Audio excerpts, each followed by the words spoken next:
C'è un alimento che per secoli ha tenuto in vita intere famiglie venete. Un cibo così importante da diventare il simbolo stesso della regione.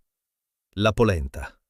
Oggi la trovi nei ristoranti, alle sagre, nelle feste di paese, ma un tempo era molto più di un semplice piatto. Era sopravvivenza. Prima dell'arrivo del mais dall'America, i veneti preparavano una sorta di polenta utilizzando farro, orzo e altri cereali. Ma tutto cambiò nel Cinquecento, quando il grano turco iniziò a diffondersi nelle campagne venete. Il raccolto era abbondante, costava poco e permetteva di sfamare famiglie intere. Nel giro di pochi decenni, la polenta divenne la regina delle tavole venete. Mattina, pranzo, cena. Per molti contadini era l'unico cibo disponibile. Si mangiava con il latte, con i fagioli, con un pezzo di formaggio, oppure completamente da sola.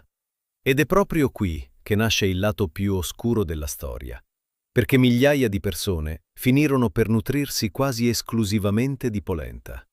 Una dieta poverissima che contribuì alla diffusione della pellagra, una malattia che colpì duramente le campagne del Veneto tra 800 e 900.